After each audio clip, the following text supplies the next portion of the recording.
Well, this is it. Now that the Sudan episode has been done, we reach our last and final twin country. Born in 2011, this is the newest country on Earth. And it all begins with some very tall people in a very large swamp. It's time to learn geography. No! Hey everybody, get a Geography Now mug at geographynow.com. It's not selling out if it's your merch. Oh, and speaking of which, these shirts are made from UnityShirtsShop.com. Thank you, Ruba from the Sudan episode for making these. If you'd like one of these, support Ruba's business at UnityShirtsShop.com. Now, South Sudan is not your typical African country. Everything from the physical makeup of the land to the people are completely distinguishable. And speaking of people, as you know, one thing we love to do on this show is have people from the country in the country episodes. So say hi to Geography Peeps, Akan and Nyamal. How you guys doing? Great. What are some things you think absolutely everybody must know about South Sudan? Very quickly, what do you think? Well, South Sudan is home of the most melanated and lengthy people on the planet. The food, great, natural, amazing. There's so much we got to cover in this episode, right? Yes. Oh my God. All right, well, let's do it.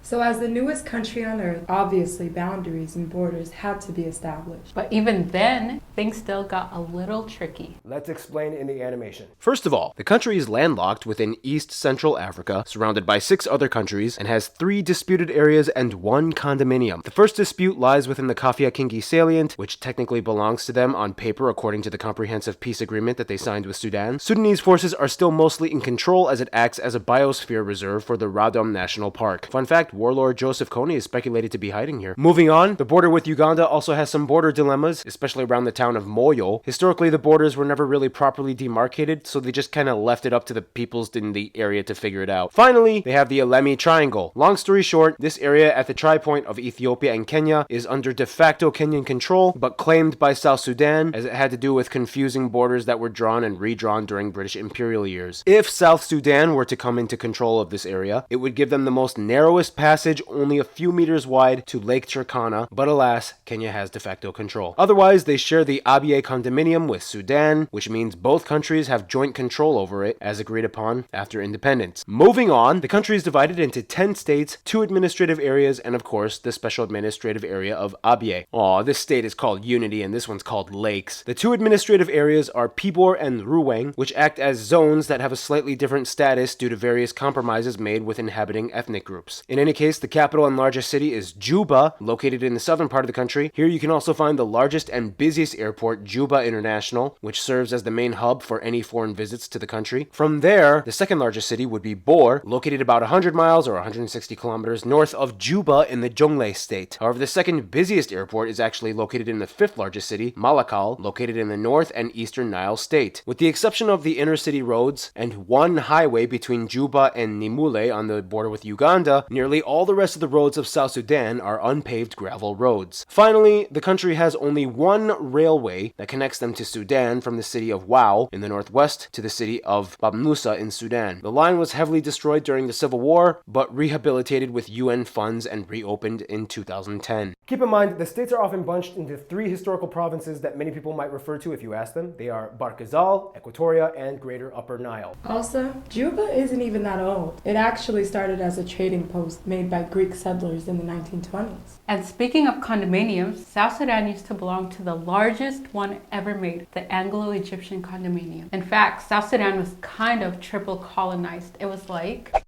Look, Egypt, technically run by an Albanian guy under the Ottoman Empire. You and I are both powerful people. Let's say we team up and we control pretty much the whole Nile. Okay, so we're not part of the British anymore, but I'm still in charge of you. Okay, I'm not part of Egypt anymore, but I'm still in charge of you. Okay, we had 2 civil wars after giving you autonomy. Clearly, we can't stick as one. Here's your independence. Yeah, okay, thanks. Oh, and also you can't use our oil pipes. What? Yeah, that's an incredibly condensed version, but yeah, triple colonized. You get the point. Now, the thing about South Sudan is that even though cities are growing, they still have one of the most rural, dispersed populations on Earth. So obviously, due to this interesting layout, getting around in South Sudan is quite different from most places. For example, they have like an app that's kind of like Uber. It's called Shilu Ana. What do you guys know about getting around in South Sudan? Like, I visited a couple years ago. There's no like direct way or direct direction of how to get around. Every man for themselves. Good luck. Oh, also, Molly, you wanted to mention a cool place. What was it? We can't forget Nasser. That is the city where my family is from, my parents. So shout out to Nasser. What ethnic group is from there? Nuer.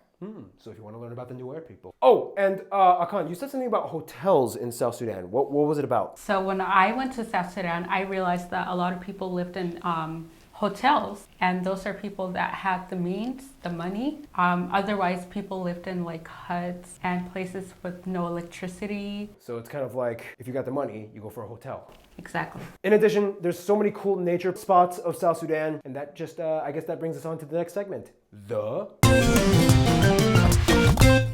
Now here's the thing. Yes, South Sudan usually punctuates its reign on the poorest countries by nominal GDP list. And yes, statistically, the majority of the population, especially in rural areas, don't have regular access to certain utilities. But the funny thing is, by all means, it's a nation with lots of potential to flourish. But it's just, you know, the political atmosphere always kind of gets in the way. The politicians, everything just, Yeah. The good news is the dust is now just starting to settle. And there's a lot of promising recovery work happening. First, let's explain the physical layout. Now, from the globe, you can tell that South Sudan's domain lies just below the Sahara in the beginning of the lush green belt of Africa. This means the majority of the country is lush, with tropical grasslands and savannas and forests. This is partially due to the Ironstone Plateau on the west side of the country, a slightly elevated region about 800 to 1,000 meters above sea level that gets copious amounts of rain that inevitably flush into the Bahr Ghazal region. The only places of noticeable arid landscape would be the far north Upper Nile salient area on the border with Sudan, and the far southeastern corner on the Alemi Triangle with Kenya and Ethiopia. All the lush greenery is fed by the longest and most important river of the nation, the White Nile. The thing is, the White Nile isn't even easily traceable due to the fact that it feeds through the largest freshwater wetland in the Nile Basin, the massive and famous Sud. At some point past the town of Malakal, the White Nile just kind of thins out and flattens into all the Ironstone Plateau runoff, creating an incredibly massive swamp with an impossibly complicated maze of disjointed tributaries that sometimes dead end, dry up, or cut off into oxbow lakes. This is where it gets its name from, the Sud being Arabic for barrier or obstruction. In ancient times, the Egyptians couldn't get past this maze, and neither could the Romans. Many sources will just claim that the Sud swamp is considered the largest inland body of water in itself, since it's too difficult to measure the constantly fluctuating levels of water in dry and wet seasons. However, I kind of wanted to be a little bit more thorough and see if there were any actual lakes of substantial volume, and I believe this one, near the 7-degree latitude, 30-degree longitude line, near the village of Genglil, is the largest of all the river lakes. All these waters, though, eventually meet up in the south, where the highest elevations are in the Imatong Mountains near Uganda, and it is also here where you can find the tallest peak of the nation, Mount Kinyeti, at about 3,200 meters high. Yeah, water is almost overly abundant in South Sudan, and the people here are kind of flood experts. For example, in some places like Awil, the capital of Bahr Ghazal, the population fluctuates seasonally as people move back and forth between the plains during the dry season to tend to their crop fields, and then they move back to the city when the floods return. Now here's something even more interesting. South Sudan is actually very rich in oil. See, South Sudan actually ranks third in oil reserves in sub-Saharan Africa, most blocks located in the northern part of the country. Here, the potential to produce 3.5 billion barrels annually exists. However, only about 10% of it is tapped. Hey, you destroyed some of the oil fields in the Civil War like Block 5, and then you suspended us from using your oil pipes in 2012. Yeah, but then I reopened them because clearly you need my port for global trade and my refineries because you don't have any. Not for long, 'cause I'm building 2 refineries. Then hopefully I can ditch you for the LAPSET project. Wait, what? Oh, you little. Yeah, as of 2021, the Ministry of Petroleum started their first rounds of investment bidding for oil licensing. And currently they are trying to invest in connecting a pipeline to Lamu Port in Kenya. But it will take some time, and it has to work out perfectly. Nonetheless, much of the economic progress was hindered in the decade following independence. For now, South Sudan still currently has one of the most underdeveloped economies with the highest aid dependency on earth. They even import much of their food from neighboring Uganda and Kenya, which is weird because the World Food program estimates that about 90% of their country is arable, yet only about 5% is cultivated. Regardless of the low GDP statistics, they don't seem to have many problems with food insecurity. Due to the highly fertile lands, most people have access to their own subsistence crops, and they have one of the largest population of pastoralists in the world. In fact, there are more cattle in the country than people. Speaking of cattle, let's move on to the wildlife section with Gary Harlow to explain. Hey everybody, so yeah, Caleb aka Gary Harlow was gonna film this, but his wife is incredibly pregnant. She could be giving birth like right now as we speak. So I'm gonna fill in. 6 national parks, 11 nature reserves, all taking up about 15% of their entire landmass. Thanks to the low density of human population, they have the second largest mammal migration on Earth. About 900 species of birds can be found here, including the unique looking shoebill bird, because its bill looks like a shoe. Look at him. But if you're lucky, you can see the national animal, the African fish eagle. South Sudan is a refuge for some incredibly rare species, such as Grevy's zebra, the largest of all the zebras, and the African wild dog. Of course, with lots of rivers and water bodies, you can find lots of fish, such as the bichir fish. It's a lungfish. It can partially breathe on land and crawl up with its pectoral fins. In fact, it's often said that fish in South Sudan live long and die old because people don't eat fish that much in South Sudan. They're more focused on livestock. You could potentially catch a huge tilapia, perch, or catfish like the size of you in their rivers or waters. So that's pretty much all I got here. Caleb, can't wait to see your kid. Have a good one. Well, that's interesting to learn, you don't fish a lot, though. It's weird. Fish. We could. I wonder Like why. the That's Shilluk really people interesting. focus on that kind of aspect. You guys love your livestock, but you have so much fish. Go more fishing. Go fishing more. Honestly, can't swim. Take this away, Akon. Akon.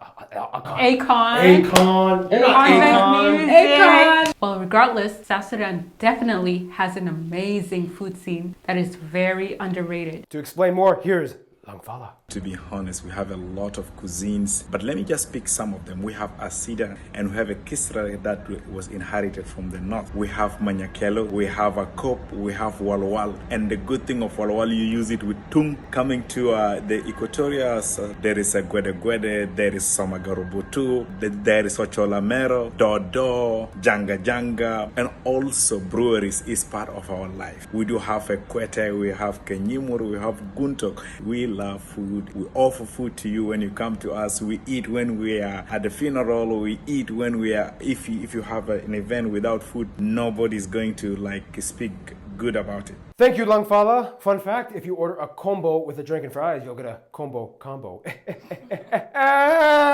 No, you have to literally... Actually, slap you? Yes. Yeah, slap them. Your mom's best dish that she can make. Go. Cook. Ooh, easily cook. Go. The best that I would choose is mula kudra, and people come together and you all share. Everything's kind of communal when you eat, right? Right. It's weird to eat alone. Yes. If you're cooking, you have to cook for everybody in the house. Yes. In any case, like the food, the people of South Sudan come in so many different groups and styles. Let's talk about that now in... All right, so Yamal, Akan, what do you think it means to be South Sudanese? What is a South Sudanese person? Knowing a lot about yourself. And naturally, we're very spiritual people. So we believe in the power of your words. We believe in community. We believe in family. And adding on to what Nyamal said, being South Sudanese means that you have an ambition to be something greater than the place that you come from. Cheers for South Sudanese people. All right.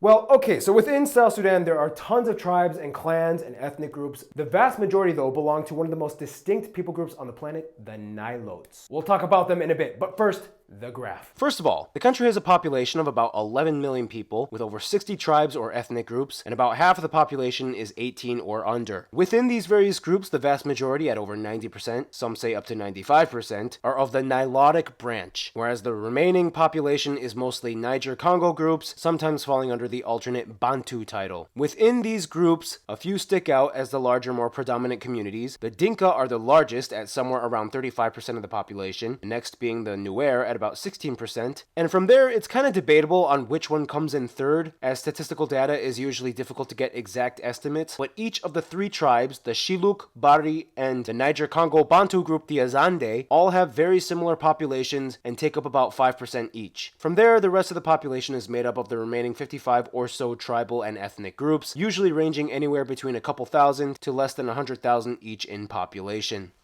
We use the South Sudanese pound as our currency, and we use the types C and D outlet. We also drive on the right side of the road. The official language of the country is English. However, of course, most people use the mother tongue of their tribe or ethnic group first. Keep in mind though, due to the influence of Sudan when they were under Sudan, some people, mostly in Juba, still speak a dialect of Arabic called Juba Arabic, which is kind of like a mix between Arabic, English, Turkish, and native words from various tribes. There is no single type of South Sudanese person. However, as we explained, the vast majority are Nilotic peoples. We've talked about these people before in previous episodes, but recap. Nilotic peoples, or Nilotes in short, are some of the most distinguishable individuals not just in Africa, but the whole world. For one, due to our genetics, many have very commonly noticeable features such as long, slender, ectomorphic physiques, long limbs, some of the darkest pigments of the skin, and height in the world. Okay, I'm standing right next to you guys. That's us. This is the height range. So clearly Nimal is the tallest. Supermodel. Period. Period. That's right. After Dutch males, Nilotic men are considered the tallest people on Earth, and specifically the Dinka and Shilluk peoples, averaging at about 181 to 182 centimeters respectively. Your men's are the tallest. Our men.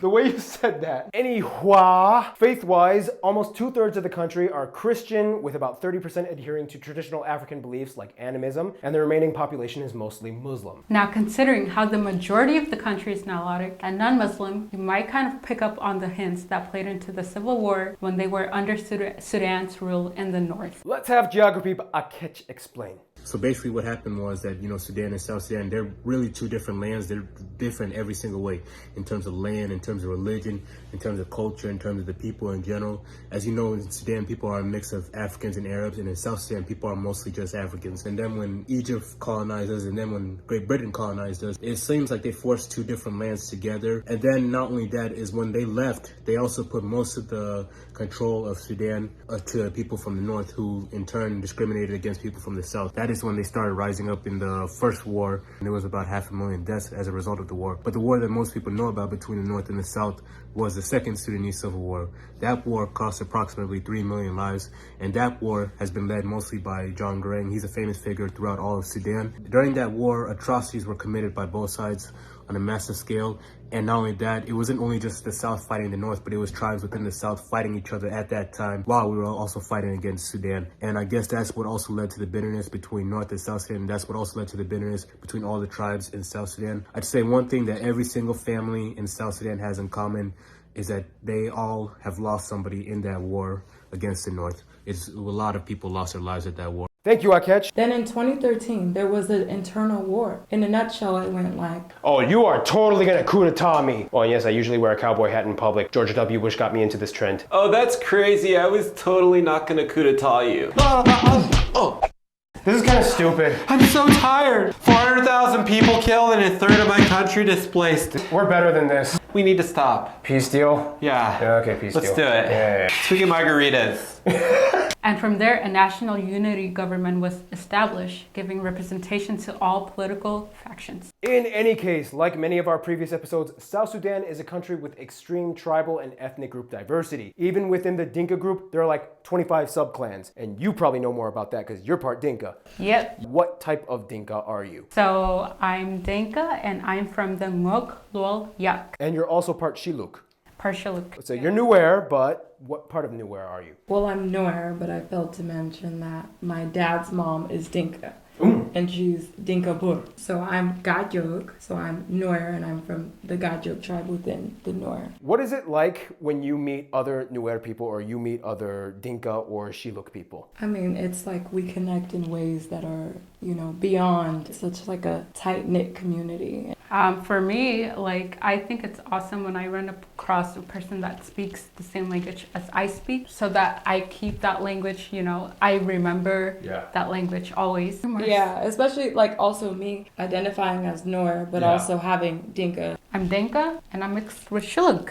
I think that's a blessing though. You got two different worlds in you. I'm half Korean, half European. And we're all American, so yeah. So obviously we don't have time to discuss all the groups and their traditions. That would take way too long. But to summarize in the broadest terms, most South Sudanese people can be culturally divided into the three regions that we discussed earlier. Barghazal come from Arabic meaning the sea of gazelles, home of the largest group, the Dinka, as well as other Nilotic groups. This area is predominantly made of shrubland, which makes it perfect for cattle, which plays a huge part in the people's culture here. Then you have the greater Upper Nile. This is the largest wetland area, seasonally flooded with marshes and river tributaries. This is home to most of the Noor people, as well as some of the Dinka and other tribes like the Shilluk, Anuak, and Birda. The Shilluk and Anuak are actually famous for having kingdoms that formed centuries ago. Finally, you have the Equatoria, the southern part of the country. This is the agriculture zone where most of the produce comes from. It's also home to the most ethnically diverse region in the country. You get a lot of tribes here. Here you find dozens of tribes and clans like the Bari, Mandari, Toposa, Tukul, and the largest non-Nilotic tribe, the Azande. All right, so what are some things about the South Sudanese culture and things that you've taken notes of from your understanding? How would you go about it? What would you say? Marriage is such a beautiful thing. It's huge in our culture. But another thing that I do want to talk about it is our ghost marriages, I guess. When a girl or a boy pass away young, a family member can get married and have children on behalf of the deceased. And this happens commonly throughout many different tribes, right? Different tribes. It's Nuer, Dinka, I believe the Shilluk tribe also, but there are different types of scarring that are done by needle. And in Nuer, the forehead scars that go over the forehead that are like lines, it's called God. And there are dots, and that's dir. You know, it's completely normal and it's respected in the culture. And the cuts is to distinguish like what tribe you're from. Everybody has a story in South Sudan. Right. Tukul huts, they're very popular. They're made of mud and they last about 20 years. You'll find them very often in South Sudan. Apparently, a lot of girls play boru boru. It's basically a dodgeball game where there's like 4 girls on every side of one girl in the middle and they just whip a ball at her and she has to dodge them. And speaking of sports, let's go to Art with the sports part. Hey guys, I'm on daddy duty. This is awkward, but let's do it. Athletics in South Sudan, all right. One of the favorite pastimes at the tribe, I don't know if I can do this. He's distracting me. Hey, just play over here. One of the most favorite pastimes people have in South Sudan is wrestling. It's mostly practiced though by the Dinka, Mundari, and Lokuta peoples. And often events are held every month. The objective is pretty simple. You just slam your opponent on the ground. Otherwise, South Sudan is known for a lot of other athletic accolades. In the 2016 Olympics, there were 5 South Sudanese athletes actually. They competed for the first time under the refugee Olympic team. Otherwise, it's well known that many of the South Sudanese diaspora in Australia have been drafted in the AFL, making a name for themselves. But if there's one sport that's really put South Sudan on the map, it would probably be basketball. If there's one player that everybody knows from South Sudan in the NBA, it would probably be Manute Bol, tied for the tallest player ever in the NBA. Manute also had the longest arm span in NBA history. These advantages made him one of the most imposing defensive players in the NBA. He set many block shot records and the only player in the NBA to have more block shots than points scored. Later on, one of his many sons, Bolbo, actually followed in his footsteps and got recruited to the Miami Heat and then later to the Denver Nuggets. Wow. Mikhail, are you gonna carry on my legacy? Not Savannah! Thank you, Art. So I would say like 10% of South Sudanese culture is on paper and 90% is really taught through spoken language and storytelling. We want to unite everybody from South Sudan together and make it even stronger. That's the only way. Amen. You got to move forward together. Exactly. Well, there's so much to talk about the culture. So you know what? Let's just give Hannah a little bit of a rundown on the general culture of South Sudan. Hannah, take it away. All right.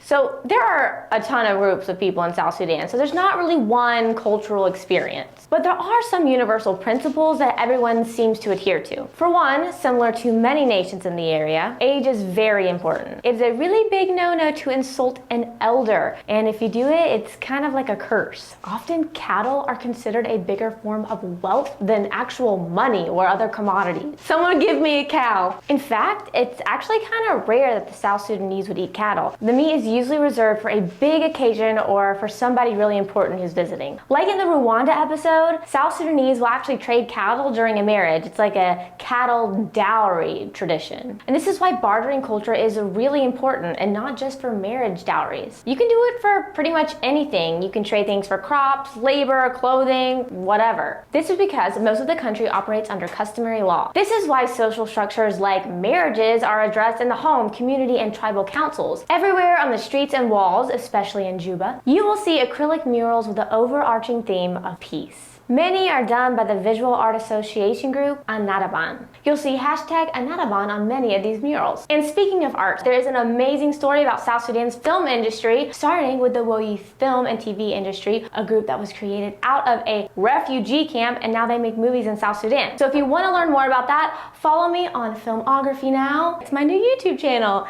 Hannah has a spin-off. She talks about film. Which brings us to Keith, who is actually back from Florida, moving to Los Angeles. Are we happy about it? Are we sad? Comment below. Let us know. Wow.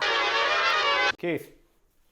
Hola! Yeah, he's the lieutenant. Just so you all know, this is a band from Sri Lanka. They're called Shihara. The singer of the band, she loves geography now, so she sent this shirt in. Woo! Drink root beer. It really is root beer, not real beer. Yes, root beer. And I'm back in LA. All right, South Sudan. Today, music is actually seeing a huge revival. During the years when they were under Sudan, especially in the 90s, much of the music tracks in the recordings were actually destroyed because Sudan actually wanted to promote their propaganda. During that time, though, there was an underground movement that sidestepped the government restrictions. South Sudanese artists would intentionally mix different languages and music styles to be able to covertly hide their meanings of their songs, and in 2005, these artists collaborated. This moment sparked a cultural milestone. From then, many notable artists have come out, like these people. Even this one's known about making a song about big butts. I got one of those. I look forward to seeing many great artists in the future. If you know any more, write in the comments below. Oh, before I go, if you guys remember the South Africa episode, I talked about a song called Doof Doof by an artist named Synth Peter. He's got nominated to win essentially what is a Grammy Award for South Africa. Cheers to you guys. I'm Keith, the real Florida man.